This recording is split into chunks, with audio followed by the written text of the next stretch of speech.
we are going to be talking about Rahab, because that was the Sunday school class that the little kids had, was on the faith of Rahab. And so that is what we're going to look at today. And we're going to start in the book of James in chapter 2 and verse 25. He writes, "Likewise also was not Rahab the harlot justified by works when she had received the messengers and had sent them out another way?" So Rahab actually comes in two places that deals with faith from different perspectives. And most of you know what these are. You have James, which deals with faith from the perspective of works. And then you have Hebrews chapter 11 that deals with faith from a different perspective. Now, Hebrews 11 has a whole slew of people in there. In fact, he even says at the end, he starts going through them really quick. It's kind of like when a preacher runs out of time, right? They start running through their points as fast as they can go, right? That's kind of what it feels like in Hebrews 11. He starts out slow and deliberate, and he's talking extensively, and then he kind of gets to where he's like, okay, I've kind of beat this dead horse, and so he just starts running through the names, and then he says, and I don't have time to mention all the other names I could mention. So he has a lot of them. But James doesn't do that. James only gives two examples of faith when he's trying to explain the connection between faith and works. Only two. Abraham and Rahab. Incredible. Very interesting. Abraham, which I think when we think about that, we say, well, obviously, if you're going to talk on faith and you're going to talk about what faith is, you obviously have to go to Abraham. He's the father of faith. How can you not, Abraham obviously is going to set the bar, right? And so that's what he does. He talks about Abraham and how works connected with Abraham's faith. And then he goes to the total opposite possible extreme and gets this example of faith that is like the most unbelievable. You think this is just completely crazy. This is the other extreme. And he says, Rahab. Not a Jew, not a good person, right? Just this opposite extreme. And he says, now let's look at what faith was with Rahab. And what he concludes, and we're not going to get into James because that's not what I want to talk about today, but just in short, what he concludes about this is that Rahab's faith and Abraham's faith don't look any different. It's less likely. You look at Rahab and think, this isn't likely. You look at Abraham, and for all his faults, that doesn't look so unlikely. Abraham was from the right family, right? He was from the right geography, right? He was of the right gender, if you want to say it, or at least in that time and period, probably. You say, well, he's the right gender. I mean, everything about Abraham squares with faith. As much as you possibly can. You can say, oh, we can pick apart his life and find all the flaws he committed. But if you look at Abraham's life and you put it on a balance, you say, you know what? That makes sense. That squares. But when you look at Rahab, nothing fits. Crazy thing. Abraham had a relationship with God. He talked with God, and God talked with him. Rahab had no relationship. Not only not with God, but with anybody close to God. This is a woman who was a prostitute in Jericho, which is a rough city to begin with. And so, if you're a prostitute in Jericho, you're rough, okay? And she is so ostracized, she lives on the wall. That's where her house is. It's up on the top of the wall. Now, if you don't know, that's not where the view is. You don't live on the wall because you like the view of the plain. That's the most dangerous place to live. They built those walls for a reason. Because it was a common occurrence for murdering hordes of people to come up over cities and just kill people indiscriminately. This was not rare. This was common. They didn't have Caterpillar back then. I guess they did have caterpillars, but they didn't have Caterpillar, the machines, to build these things. These were all built by hand, and they built these enormous walls, huge walls, wide enough for 2 chariots to pass on the top. Tremendous work and investment, and they did it because They had to. It was extremely dangerous. And Jericho actually had more than one wall because when they got over one, that allowed time for the armies to fight before they actually got into where the important people were. Well, Rahab was put up on the wall. That's where she lived. So she's the first one to die when they come over. She's the cushion for the murdering mobs coming up over the walls. So everything about Rahab does not square with who you would think in that city could have faith. And yet she's the only one who did. And so it's very interesting to me as I consider her and consider this whole story and just what this is. And then you look at what happens after that. Incredibly improbable. There's only 4 women mentioned in the lineage of Jesus Christ. If you read the 2 accounts of Christ's lineage, both back through Joseph and back through Mary, it only mentions 4 women. Right? It only mentions, obviously, Mary, and you have Bathsheba, Rahab, and Tamar. Those are your 4 women mentioned in the lineage of Christ. She's one of the 4. She actually, this prostitute out of Jericho, living up on the wall of a city, is in the lineage of Christ. Very interesting. Something happened in this person's life that completely changed not only her, but changed her future, changed everything. In the least likely place, in the least likely time possibly imaginable, something happened here. It's very interesting. And what James says and what Paul says is that that thing that made that difference was faith. Faith made the difference. So I want to talk a little bit about faith as we look at it from Rahab's perspective, and those that were around her knew her. That perspective, what you would think if you were that person who knew Rahab before and after this event of faith in her life, what you would think about faith. And so we're going to look at that and what faith is. And as I look at it, I think that faith is a terrifying force. Faith should terrify you, and it does. It terrifies many people. This is why there's such persecution against it, because it terrifies entire governments. What faith will push people to do is inexplicable. People will do things you never thought possible. Who would have ever thought that this woman of sordid background would do the things she did that night? There was nothing in her history that would make you think, if you are the spies and you need an exit out of the city, let's go talk to this prostitute. She'll put her life on the line for us. That is not the person you would want to seek out. That is not where you would expect to find that kind of commitment and that kind of vision and foresight. This is not a person who apparently cares much about consequences. And yet when they meet her, she already has faith. The message, the news that the Israelites were on the march and they were coming was all through the city. That's what she told them. Everybody knows. We all know what you've done. We know the stories around you, and we know you're coming, and we're all afraid. Everybody knew the same thing. She didn't have any knowledge that anyone else in that city didn't have. She had the same knowledge. But it made a difference in her because she had faith. And she makes a deal with these spies. I will help you, but I want you to remember me and my family.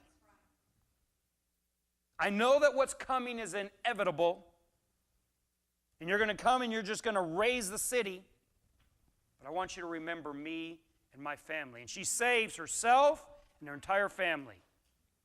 If you were to put yourself in the shoes of that family, you probably that would be the least likely place you'd expect help to have ever come from. Here you have this daughter who's taken upon herself this lifestyle. She's living up and ostracized out of the city. She's living up on the wall. And you think, hopefully we can help her someday. Maybe someday we'll be able to save her.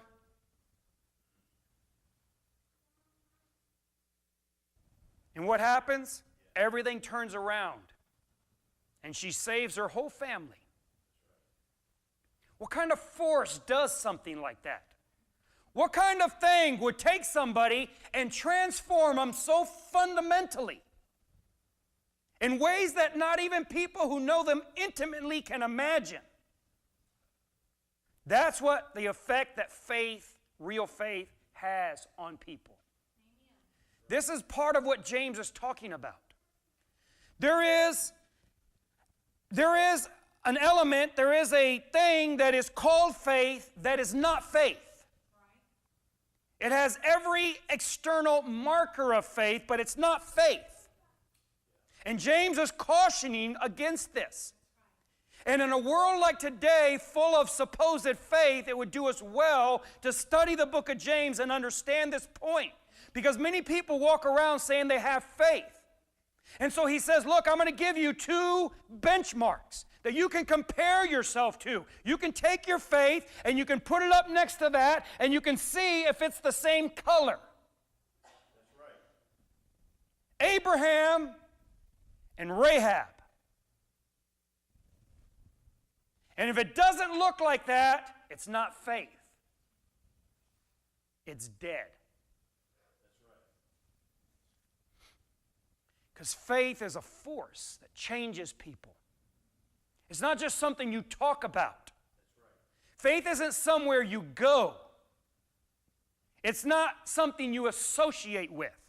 Faith is something that fundamentally and dramatically transforms every element of your existence. Otherwise, it's not faith at all. It's a terrifying force because faith is not elitist. It doesn't care who you are. Of all the people in Jericho that could have had faith, right, you get the least probable one. That's what this thing's up here. There you go. That's what Paul says in 1 Corinthians chapter 1, verse 26. He says, "For you see your calling, brethren, how that not many wise men after the flesh, not many mighty, not many noble are called." Faith is something that is not just for the very wise. It's not for the very rich. It's not just something that's for the very noble. It doesn't say it's not for any. And I remember hearing one time I think it was the Queen of England mentioned that she was saved by an M, right? Because it doesn't say not any noble, but not many noble. So there could be some. But the point is that faith has no regard whatsoever for your family history. It doesn't matter what your pedigree is. You know, there are some people in churches, Christian churches today, that think they're saved because they came from the right family. Because their parents are saved and their grandparents are saved, they're all Christians, I must be a Christian. But faith doesn't care about who your parents are. You can look at Abraham and say, oh, of course Abraham had faith, and of course Isaac had faith, and of course Jacob had faith. They all came from the lineage of faith. How wouldn't they have faith? But Paul says in Romans that the Jewish people never mixed faith. Speaking of the predominant majority, not saying none of them did, but the Jewish people, he says the problem with the Jews when they got to the promised land is they didn't mix faith. They all came from the right family, but they didn't have faith. And that's why Paul says in Romans that when the Gentiles by nature do the things contained in the law, that is better than having the law itself. Paul says that they that don't have the Word of God, when they by nature do those things and when they believe what God says, that faith exists, that's real. And just because you came from the right family, it's not enough. That's right. You have to believe yourself.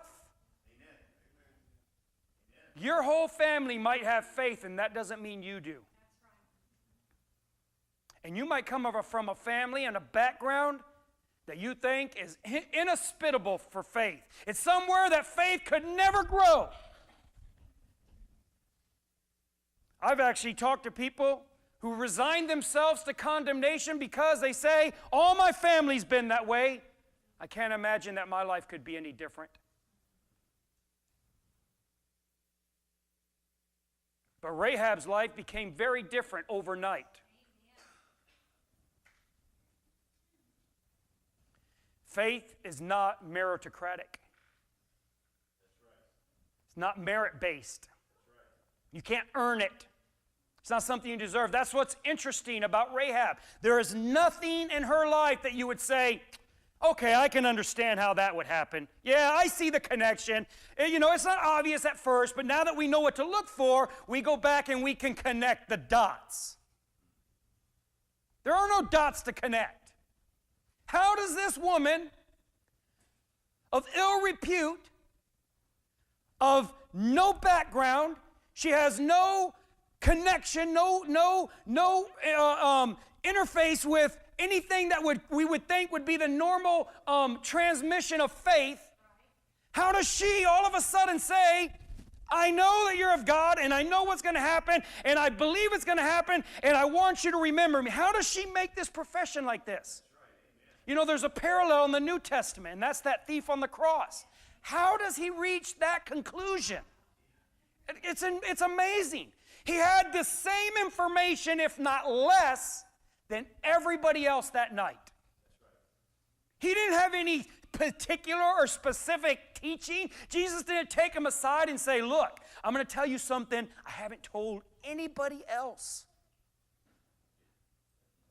He had the exact same information that everybody else had. But in him, he says, Lord, remember me when you come into your kingdom. And Jesus says, I'll do you one better. That's my paraphrase. Today, you'll be with me in paradise. Where does this come from? Well, that's what faith is. Paul says, so then it is not of him that willeth, nor of him that runneth, but of God that showeth mercy. It's not about what you deserve. You know, too many people are trying to achieve faith through merit. And they misunderstand what James is talking about. Because James talks about there's a connection between faith and works. And there is a connection. But it's not the connection that many people expect it to be. It's not that works produce faith through merit. It's that faith produces works through a miracle. Yes, that's right. And it is a miracle. Rahab's life is a miracle.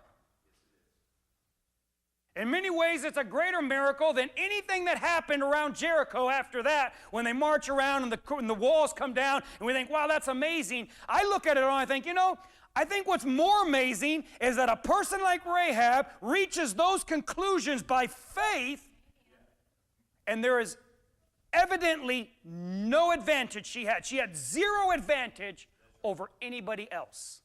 You could pretty much conclude that every single person in that city had a greater advantage than her.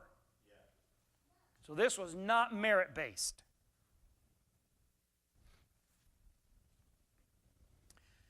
Faith is terrifying because faith is not fair.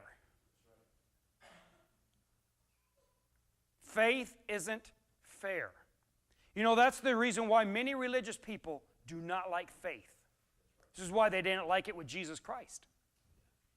This is the subject of some of Christ's parables, the unfairness of it. Remember the ones where he goes out and he hires people to come work in the vineyard? And then he goes out later on, hires some more, and then he hires some more and hires some more. At the very end of the day, at the last hour, he hires some more and says, I'll pay you what is fair. And then he starts paying them, and he pays them all the exact same amount. And everyone gets upset. Which, you know, is a tremendous study in human nature. They were happy with what they were being paid until they saw somebody else they thought was getting a better deal. And then they're unhappy with it. This is an amazing study in human nature. But the point that Jesus is making is, faith isn't fair. You better get ready for that. He says that in the kingdom, and you all better understand this because it's coming whether you like it or not. In the kingdom, the first will be last and the last will be first, and everything's going to get turned around, and you're not going to think that it's fair. And it's not fair. Now, it's just and righteous because God can't do anything but be just and righteous. But it's not fair. And we as Americans put a lot of emphasis on fairness. In fact, we're one of the few people that actually have a word for that. I don't know if you knew that. Most countries, most languages, they have the same word for fairness as they do righteousness. It's the same word. In English, we actually have a separate word because it's so meaningful to us, I guess. So important to us. So maybe God was speaking directly to us Americans. But faith isn't fair. You look at Rahab and say, what fairness is that? Not only does she save herself, she saves her whole family. Her family survives. Every other living person and creature is dead. Everything is in rubble. Her house stands, and she's alive, and her family's alive. And how is that fair? And not only that, she gets to be a great-great-great-great-grandmother of Jesus Christ. Now, how is that fair? Well, faith isn't fair. Paul observes that he says, it's not him that willeth nor him that runneth, but God that shows mercy. God says, why do I do what I do? Because I want to. Because I'm God, and I can do whatever I want. Not only is it a terrifying force, faith is a liberating force. In fact, it's the only true liberating force there is. Democracy will not set you free. That's right. It's been observed many times that we fought the Revolutionary War to free ourselves from taxation without representation so that we could have taxation with representation.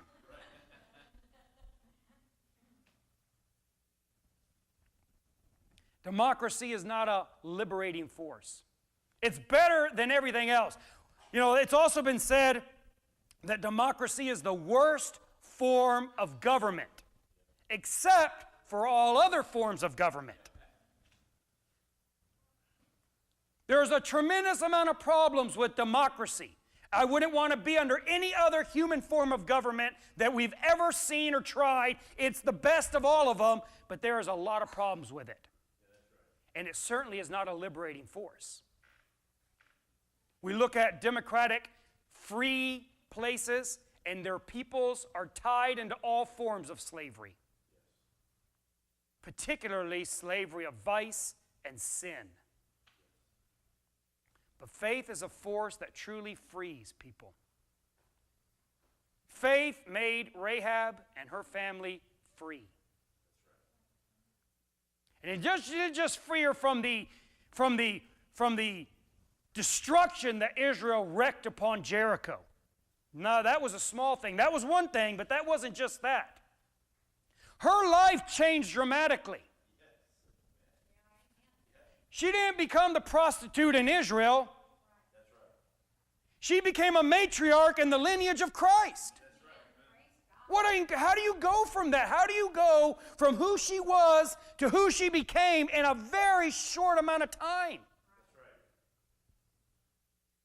What made that transformation, that liberating transformation?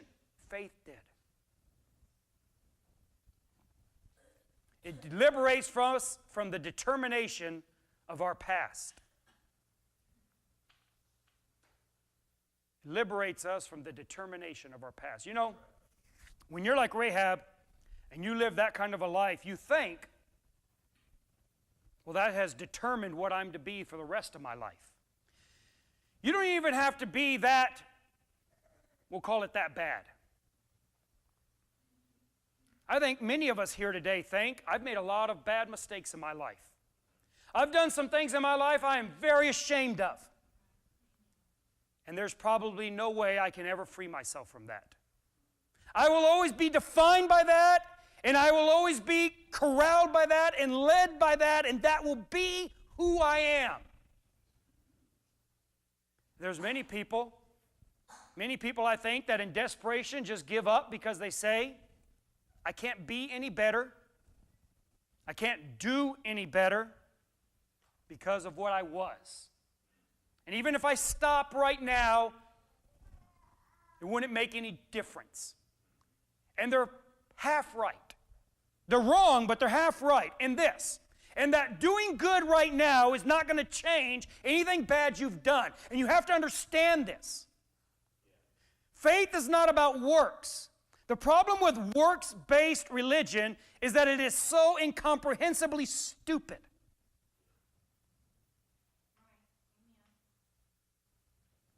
The idea that you can do bad things and then you're going to go and do good things and they will outweigh bad things is just silly.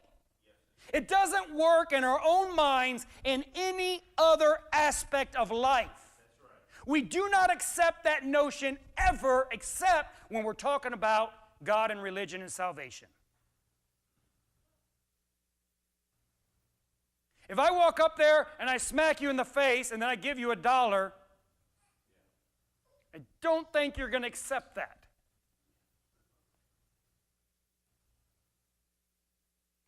Or what if I smack you in the face and I give the guy next to you $100? Is that okay then? How much money do I have to give the person next to you to make it okay to hit you?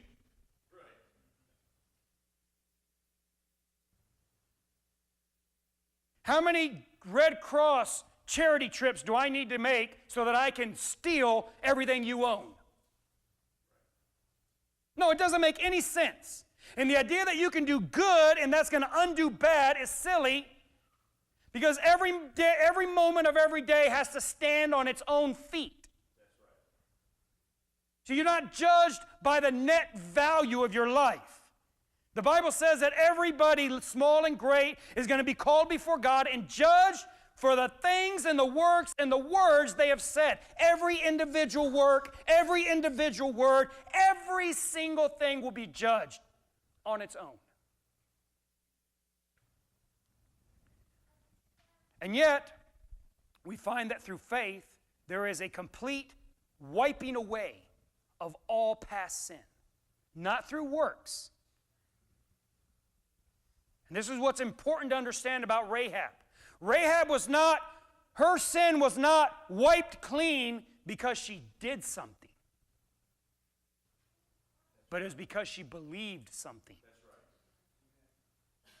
This is the point that Paul makes about Abraham in Hebrews and in Romans. That if Abraham was justified by works, it's not with God. Abraham's justification with God was by faith before he ever did any works. Rahab's justification with God was by faith, not by works. In Hebrews it says that she believed when she heard about these things. And then we see her faith when she acted upon it. And that's what James talks about. But the idea that your past is so heavy, that it is so atrocious, that it has determined your entire future, I'm sure that's how she felt. And yet she found through faith liberation. That her life did not have to be determined by her past. It liberates us from the expectations of our weaknesses.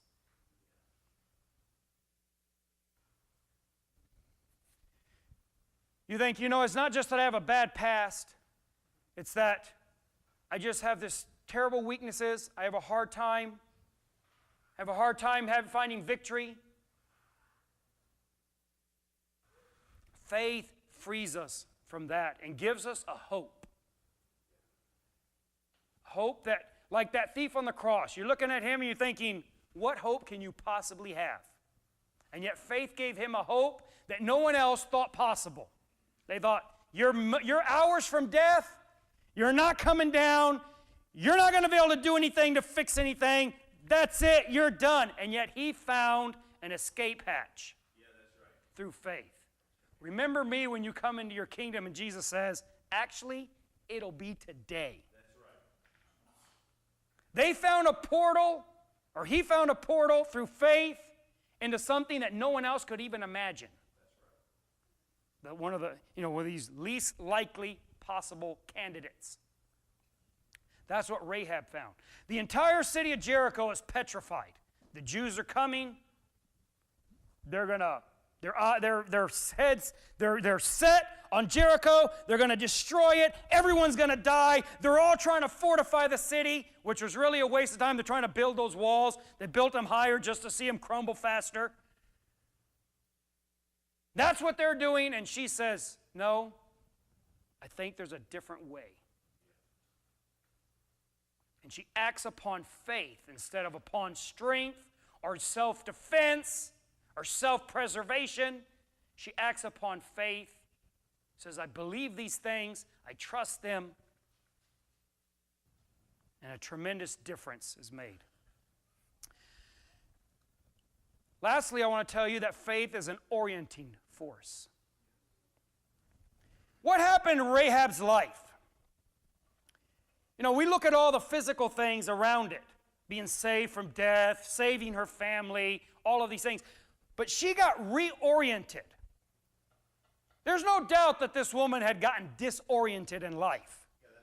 I mean, that's essentially the point that all the verses make. All these verses in Hebrews and in James that talk about Rahab and in Joshua, they all go out of their way to make this point, she's a harlot. They all go out of their way to just point that out. And I don't think it's because they're trying to pile on. It's indicative of an issue that I think we all can identify with.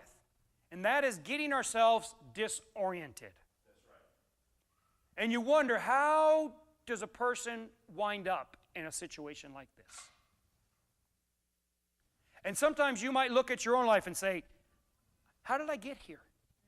How did this happen? This isn't what I started out to be. When I was a little boy or a little girl playing, I wasn't thinking, this is what I want to be when I grow up. So how did this happen? How did I get here? Well, some ways we get just disoriented. And that's the problem with not having faith. It's like living in a constant cloud cover. If you've ever read anything about sailing, well, that's a terrible place to be. Where every day, every night, all there is cloud cover. You basically have to just put down the sails and try not to float too far, right? Because you can't see anything to orient yourself and know which way you're going. And when you don't have faith, you have nothing to look at to orient yourself. And so everyone just gets disoriented. And when you get disoriented, you start bumping into things and you start going directions you shouldn't go. Look, I've told you many times before, I have a terrible sense of direction. I get lost going home sometimes. Just very bad sense, and it's a terrible feeling to be that disoriented. To drive into somewhere and drive out and you don't know where to go, left or right. And that's just a very small thing. Imagine somebody who suffers from severe forms of mental illnesses. Like Alzheimer's. Who all of a sudden can't recognize anybody or anything around them. What would that be like if you woke up in the morning and you were in a house you'd never seen before? There were people walking around that you didn't know who they were. You walk outside and you don't know anything you're looking at. You're in a different city, a different house, and you woke up with a different family. And they're all pretending they know you.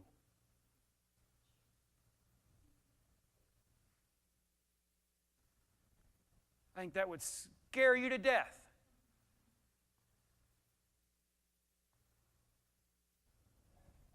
If you don't have faith, that is the situation you are in every day. Now, we get good at pretending that's not our situation, but that is a situation you're in. And that's why you cause yourself so much harm when you don't have faith. Because you're disoriented. You don't know the direction you should be going in life. You don't have a clear path. Faith orients us. Everyone in Jericho is running around scared. Don't know what to do. And one woman in the city figures out the answer. Gives her insight.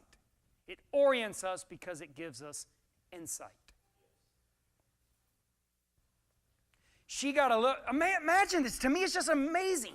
You have this woman, and she's the least likely candidate, and she gets this insight. If I just help these two guys,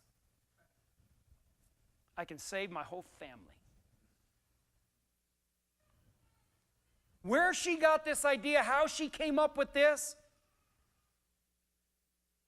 whenever you're in danger, your mind is not working the way it should. You're not thinking clearly. But she comes up with this. Where does this come from? Faith gave her insight, and that's what she said. I've understood something. Something about God, something about life.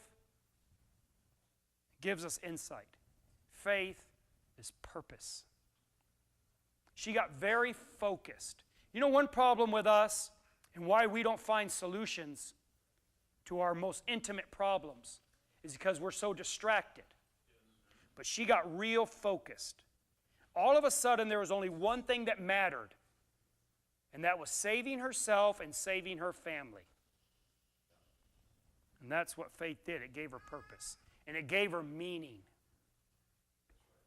We look at the faith of Rahab over time and what her life became and who she became. That's incredible. That's the change that faith made.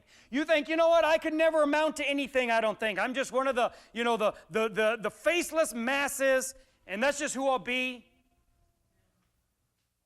Faith changes that. Gives your life purpose. It gives you purpose. Gives everything you do meaning.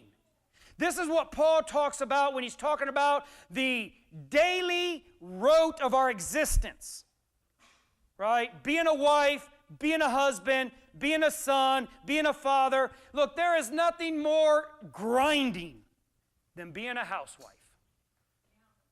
We were talking about this the other day, right, in the men's meeting, and how men love tools, right? And they buy them, and women don't understand. I don't understand why women don't understand that. To me, it ought to be the other way around. Women ought to be infatuated with tools. Tools have not helped men's lives.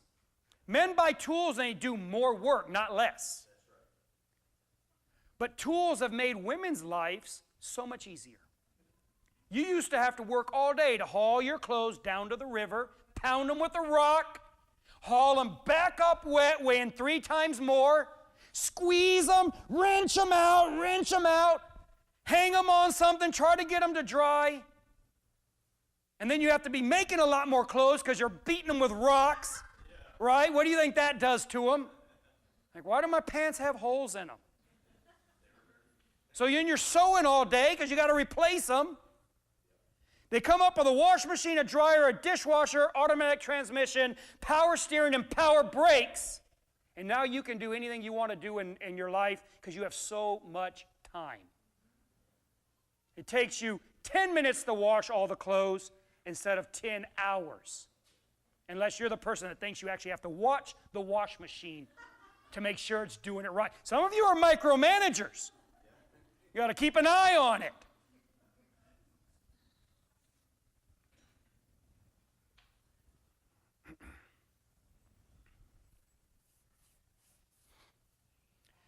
Paul says, look, we take anything like that rote existence, that thing you think that I'm doing it every day, and it just has no meaning. And Paul says, but if you will do it with faith towards Christ, Christ will reward it as if it were spiritual work. As if you were preaching or spreading the gospel or doing anything of tremendous spiritual value that you think is spiritual value. If you will do your daily work that way, with faith towards Christ, Christ will accept that as spiritual work. That's what faith does. It gives you meaning. You don't have to be in the eyes of everyone around you important for your life to have meaning if you have faith. But if you don't have faith, your life doesn't have meaning. It is pointless. It doesn't matter what everyone around you thinks. So I have a warning for you.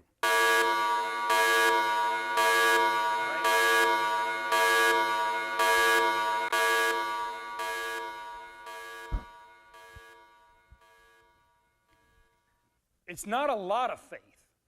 That's right. A lot of times we think, well, it's because I don't have much faith. Jesus says that if you had faith like a mustard seed, you could move mountains. You don't have to have a lot of faith. You know, we think, we look at Rahab and we say, well, how much faith was that? Well, it wasn't much.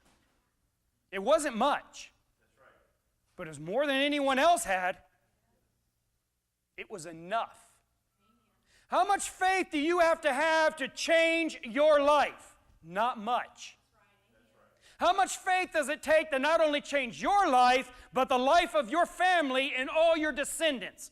Not much. It really doesn't take much. You think, I just don't have hardly any faith. It doesn't take much. What do you need to do? You need to believe what God has said. That's what you need to do.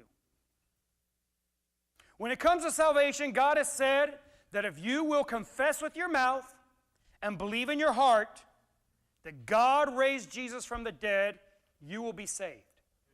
That is all you have to believe. God raised Jesus from the dead. Confess that with your mouth. Make a public profession. I believe that God raised Jesus from the dead, and believe it. And you will be saved. That's all it takes. So many people want to overcomplicate this. They think, well, if we make it that simple, everybody will do it. Well, apparently not. Apparently not. But you can do it. If those people of Jericho could ask Rahab, what did you do? How did you manage to save your house, yourself, and your family? What amazing thing did you do? I let them down by a rope.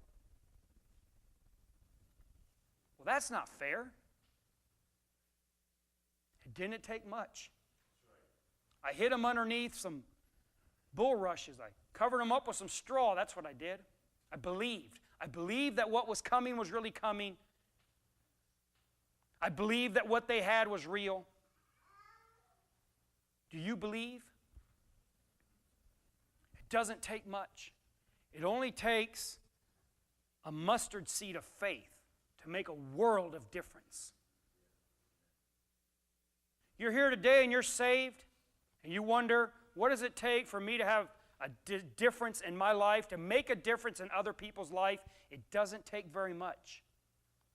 You and I can make a world of difference in the lives of those around us, the lives of our children, the lives of our neighbors, the lives of our co-workers, if we would just have a little bit of faith. Just trust that what God says is true. And it'll change your life. You will reorient yourself. You will act different. You will speak differently. And that will have an amazing effect on everything around you. That's right. Which means if we have no effect, it means just how little faith we really have. Yeah, that's right. Because it doesn't take hardly anything. Just a tiny amount. So I want to encourage you today to examine yourself if you are in the faith. Are you exercising faith? Are you taking these opportunities that are being put in your life to give you that chance to exercise faith and make a difference around you? Rahab was put in that situation. All the people in Jericho, she stumbles upon these spies, and it gives her that opportunity to exercise the little bit of faith she had and make a world of difference to the people she cared about. And every day you're given this opportunity in different ways, and you're not taking advantage of them. It's like 20 years ago, one of my friends tried to convince me to buy stock in Apple when it was like at $13 a share. Nah, I'm not buying that. Stupid. They're going bankrupt. We have chances in our life all the time to do something that will make a difference.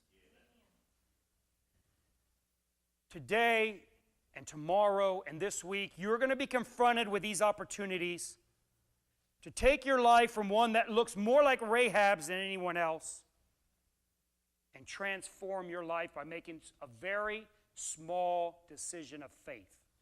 I hope you will make the right decision.